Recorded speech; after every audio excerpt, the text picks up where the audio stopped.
Welcome to Help for Code Learning. I'm Ashish Garpale, your C++ trainer, and today we are going to discuss about virtual function in C++. So what is virtual function? A virtual function is a member function that is declared within a parent class and defined by a child class. तो virtual function मतलब क्या होता है कि हम लोग क्या करते हैं, उसको पेरेंट क्लास के अंदर डिफाइन करते डिक्लेयर करते हैं और उसको डेफिनेशन उसका कहां पर देते हैं, हम लोग चाइल्ड क्लास के अंदर देते हैं.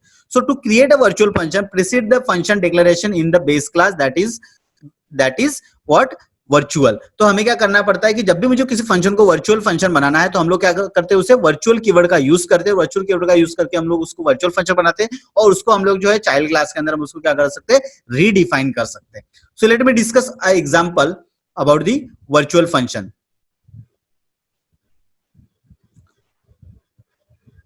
तो हमारे पास में एक एग्जांपल है वर्चुअल फंक्शन. तो यहाँ पे देखिए कि मेरे पास में एक क्लास है वेपन नाम का. इस क्लास जो है मेरे पास में वेपन नाम का, यहाँ पे मैंने एक वर्चुअल फंक्शन क्रिएट किया हुआ है. लोडिंग वेपन मैंने वहां पे लिखा हुआ है. ठीक है.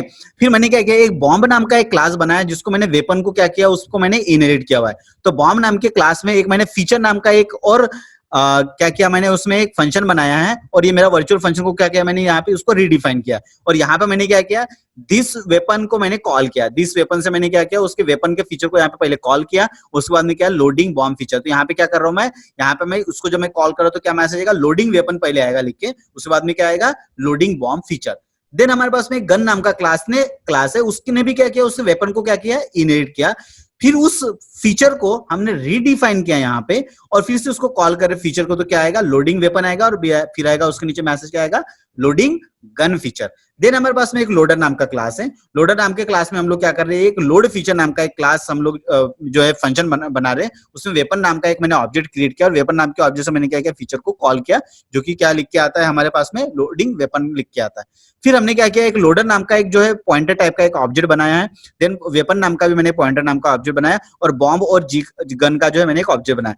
अब जो मेरे पास में बॉम्ब बी का जो ऑब्जेक्ट है उसको मैंने क्या किया, जो मेरे पास में वेपन है उसका मैं रेफरेंस डाला और उस रेफरेंस को मैंने किस में पास किया गाइस, तो उसको रेफरेंस में मैंने किस में पास किया, लोड फीचर में पास किया. तो लोड फीचर को मैं क्या करूंगा, जो मेरा ऑब्जेक्ट है लोडर, तो मैं उसको क्या करूंगा, कॉल करूंगा एल डॉट लोड फीचर. तो जैसे मैंने L dot load feature call किया और मैंने उसको किसको पास किया, डब्ल्यू क्या है, मेरा वेपन का क्या है, एक ऑब्जेक्ट है. और वेपन के ऑब्जेक्ट में क्या है मेरे पास में, तो बॉम्ब बी का रेफरेंस है. ठीक है. तो इसके पास में क्या है, बॉम्ब बी का रेफरेंस. तो जब मैं लोड फीचर को जब मैं कॉल करूंगा तो ऑफकोर्स मेरा क्या मैसेज आएगा, लोडिंग वेपन, फिर उसके बाद bomb loading bomb feature. Similarly जब मैं क्या करूंगा, जी का मतलब गन का रेफरेंस जब मैं उसमें डब्ल्यू में डालूंगा तो ये क्या करेगा, आपके गन वाले फीचर को क्या करेगा, कॉल करेगा. So let me run this programme.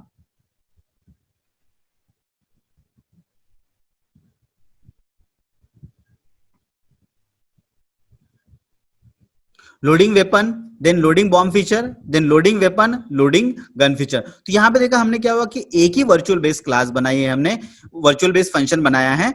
ठीक है, फीचर नाम का, और उसको हम लोग क्या कर रहे हैं, बार बार रीडिफाइन कर रहे हैं और इस तरीके से हम लोग जो है वर्चुअल फंक्शन को अचीव कर सकते हैं इन C++.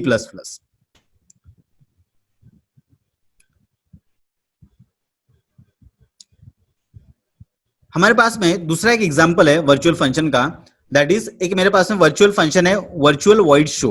ठीक है. और मैं उसको रीडिफाइन कर रहा हूं एक बेस 2 नाम के क्लास में शो को, फिर उसको बेस 3 में भी क्या कर रहा हूं, मैं उसको रीडिफाइन कर रहा हूं. अब मैं क्या कर रहा हूं, यहाँ पे बेस 1, बेस 2 और बेस 3 का मैंने क्या किया, यहाँ पे ऑब्जेक्ट क्रिएट किया.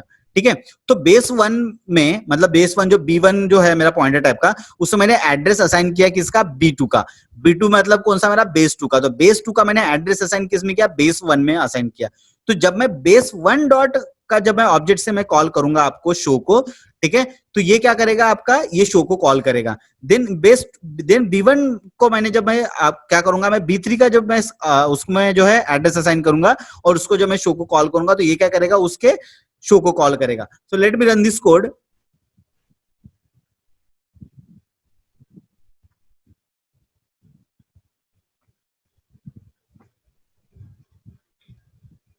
ठीक है. तो इसने क्या किया, this is base 2 class, this is base 3 class. क्योंकि हमने क्या किया कि बेस 2 का रेफरेंस हमने किस में असाइन किया, बेस 1 में. तो मैं कॉल करूंगा तो ऑफकोर्स बेस 2 आएगा. फिर बेस 3 का रेफरेंस मतलब उसका एड्रेस मैंने असाइन किया किसमें, B1 में. और जब मैं कॉल करूंगा तो किसका आएगा, हमारा किसका एग्जीक्यूट होगा, शो आपका बेस 3 का एग्जीक्यूट होगा. तो जो वर्चुअल फंक्शन है अभी क्या है, अभी मेरा वर्चुअल एग्जिस्ट है.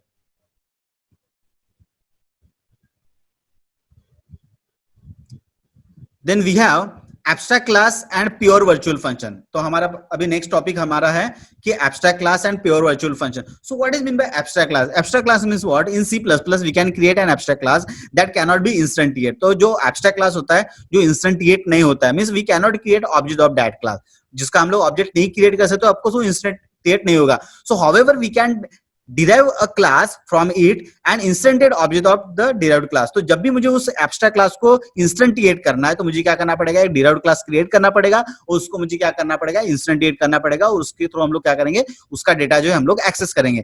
तो abstract क्लास क्या होता है कि abstract class is the base class which cannot be instantiate। तो abstract क्लास मतलब क्या होता है कि एक ऐसा बेस क्लास होता है जो क्या होता है? इंस्टेंटिएट नहीं होता है। ठीक है, so a class containing pure virtual function is known as abstract class. तो जिस भी क्लास में प्योर वर्चुअल फंक्शन हम लोग जो है डिफाइन करते हैं, तो मैं आपको बताऊंगा अभी सिंटैक्स क्या है उसका प्योर वर्चुअल फंक्शन डिफाइन करने का, तो उसको हम लोग क्या बोलते हैं? Abstract class. So pure virtual function are the function which does not have function body. तो प्योर वर्चुअल फंक्शन मतलब क्या होता है? उसको हम लोग जीरो से असाइन करते हैं और जिसका क्या होता है? कुछ भी बॉडी नहीं होता है, उसको हम लोग रिडिफाइन करते हैं। देन अब virtual function whose declaration ends with equals to zero is called as pure virtual function. तो फंक्शन को हम लोग क्या करते हैं? इक्वल टू से जीरो असाइन कर दिया, उसका कोई बॉडी नहीं लिखा, उसको हम लोग क्या बोलते हैं? Pure virtual function.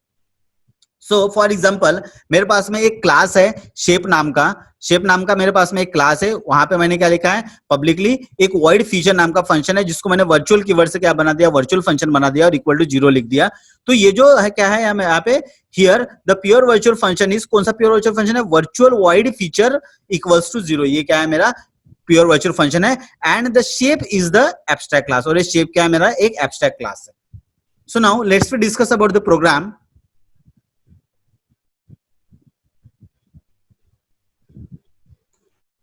Pure virtual function. So what is pure virtual function? कि मेरे पास में एक नंबर नाम का क्लास है, एक नंबर नाम के क्लास में मैंने क्या किया? एक मेरे पास में लोकल वेरिएबल है, इसका इंस्टेंस वेरिएबल है नम नाम का। उसके बाद में मेरे पास में यहाँ पे क्या है? सेट नाम का एक मेरे पास में फंक्शन है। उसके बाद में मेरे पास में एक प्योर वर्चुअल फंक्शन है that is virtual void show. अब यहाँ पे क्या हुआ? यहाँ पे मैंने उसको इनहेरिट किया हेक्सा में और यहाँ पे मैंने शो को कॉल किया। ठीक है, सॉरी मैंने यहाँ पे क्या किया? शो को रिडिफाइन किया और शो को रिडिफाइन करके क्या किया? मैंने उसको हेक्साडेसिमल में उसको कन्वर्ट किया। देन मैं क्या कर रहा हूँ? ऑक्टल में उस नंबर को इनहेरिट कर रहा हूँ, तो ऑफकोर्स मैं इस नंबर को एक्सेस कर सकता हूँ और उसको मैंने क्या किया? इसके शो को रिडिफाइन करके क्या किया? मैंने इसको ऑक्टल में कन्वर्ट किया। देन मैंने क्या किया? डेसिमल नाम का जो क्लास है उसमें नंबर को इनहेरिट किया और नंबर में क्या था? नम है तो नम को हम इसमें भी एक्सेस कर सकते हैं। तो नम को मैंने क्या किया? डेसिमल में क्या करते हैं? उसको डेसिमल में कन्वर्ट कर दिया। और जब मैं ऑब्जेक्ट क्रिएट करूंगा हेक्सा का, ऑक्टल का और डेसिमल का, और उसमें एक एक वैल्यू पास करूंगा 11, 8, 12, तो उसको जब मैं कॉल करूंगा तो क्या करेगा? उसके अकॉर्डिंगली उसकी वैल्यू को क्या करेगा? वो कन्वर्ट करके देगा। तो इस तरीके से क्या होता है कि जो प्योर वर्चुअल फंक्शन जो होता है उसको हम लोग रीडिफाइन कर सकते हैं बार बार। ठीक है, तो उसको प्योर वर्चुअल फंक्शन को रीडिफाइन कर सकते हैं, लेकिन जब भी मुझे उसको कॉल करना है, मुझे एक्सेस करना है, तो मुझे किसके थ्रू कॉल करना पड़ेगा? जो उसका चाइल्ड क्लास होता है वो। क्यों? क्योंकि पैरेंट क्लास जो है उसका इंस्टेंटिएट नहीं होता है। तो यहाँ पे देखिए कि जब मैंने क्या किया? जब मैंने हेक्सा का ऑब्जेक्ट क्रिएट किया और मैंने शो को कॉल किया तो ये हेक्साडेसिमल में कन्वर्ट किया। जब ऑक्टल को कॉल किया तो उसने ऑक्टल में कन्वर्ट करके दिया और जब डेसिमल को कॉल किया तो उसने क्या किया? डेसिमल में कन्वर्ट कर दिया। इस तरीके से जो वर्चुअल वाइड शो है उसको हमने रीडिफाइन किया हर जगह पे, और उसको जो है हम लोग विदाउट उसका तो ऑब्जेक्ट क्रिएट नहीं होगा क्योंकि एब्स्ट्रैक्ट, क्योंकि जो वर्चुअल फंक्शन है वो जिस क्लास में भी डिफाइन होता है उसको जो हम लोग इंस्टेंटिएट नहीं कर सकते। तो इंस्टेंटिएट कैसे होता है? जो क्लास उसको इनहेरिट करता है और जब उस इनहेरिटेड क्लास मतलब चाइल्ड क्लास का जब हम ऑब्जेक्ट क्रिएट करते हैं तो उस ऑब्जेक्ट क्रिएट करने के साथ में उस क्या हो जाता है? उस क्लास को क्या कर सकते हैं हम लोग? एक्सेस कर सकते हैं और उसको हम लोग इंस्टेंटिएट कर सकते हैं।